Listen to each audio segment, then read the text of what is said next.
Earth had an edge, I hope it would look like this. The edge of a flat Earth. I know, we've talked about it before, but there's something mesmerizing about it. A flat Earth solar eclipse? Diagonally growing trees? The Great Wall of Ice, guarded by NASA, of course. The flat earthers sure have a great imagination, but what if they were right? How would the Earth hold up in space? Would it revolve around the sun, or would the sun rotate around it? And why would you never walk to the Earth's edge? This is What If, and here's what would happen if the Earth was flat. In case you missed the news on the Flat Earth channel, here's a quick recap. For thousands of years, the general public thought that the Earth was flat and everything revolved around it. Then, Nicolaus Copernicus came around with his spanking new theory. The theory said that the Earth wasn't flat and definitely not the center of anything. His observations led him to believe that our planet is orbiting the sun. But here we are, 500 years later, and some people around the globe are convinced that the Earth is flat. Well, how would this even work? Do you know why the planets form in a spherical shape? One word: gravity. Gravity is what's pulling matter together equally from every side. And as a result, matter forms into a sphere. Of course, this wouldn't be the case for a flat Earth. Anti-round earthers think that there's no such thing as gravity.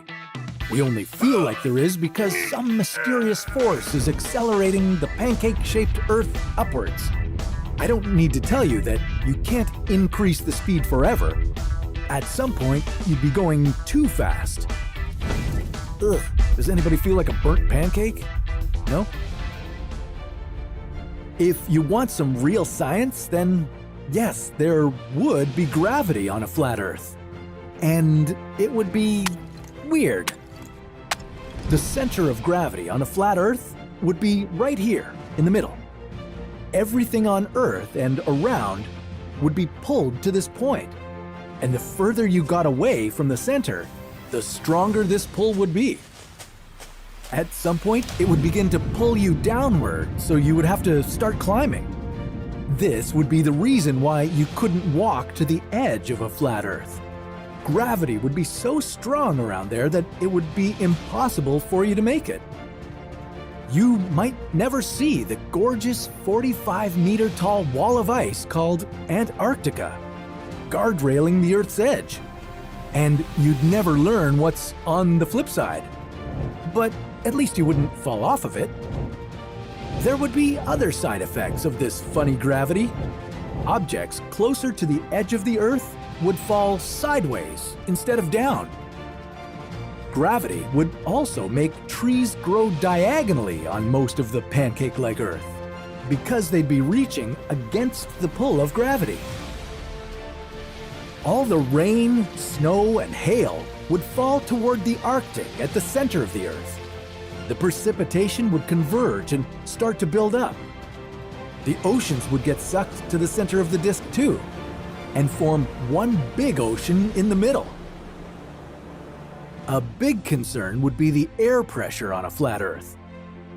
Gravity would draw too much air toward the Earth's center, leaving the areas around the edge with no air pressure at all.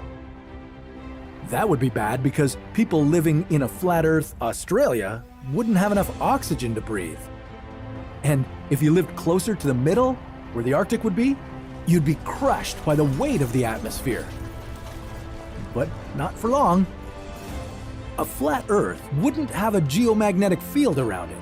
This field is generated by the movements of the Earth's core, and, well, a flat Earth just wouldn't have one.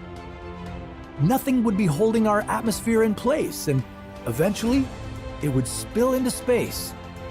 we'd be exposed to solar radiation that would cause cancer and damage our DNA. And we'd have no breathable air anywhere on the planet. So, I hope you're able to find a life support system lying around. Now, let's get to those questions we've all been waiting for. What would orbit what in this arrangement? Would there be a day and night cycle? Or time zones? Every flat earther knows that the sun goes in circles around a pancake-shaped Earth, and so does the moon. They're both around 50 kilometers in diameter and act like huge spotlights. But let's bring good old science to the equation. If the sun worked as a spotlight, you'd see it from everywhere on Earth, even if it didn't shine directly on you. It would look like those alien abduction scenes. I wonder where they got that idea from. In this system, there would be no day and night cycle. That would be pretty strange. How am I supposed to get my beauty sleep? Okay, I know how to fix this. Yeah, that's better. For a flat Earth to have days alternating with nights, the sun would have to orbit the planet this way.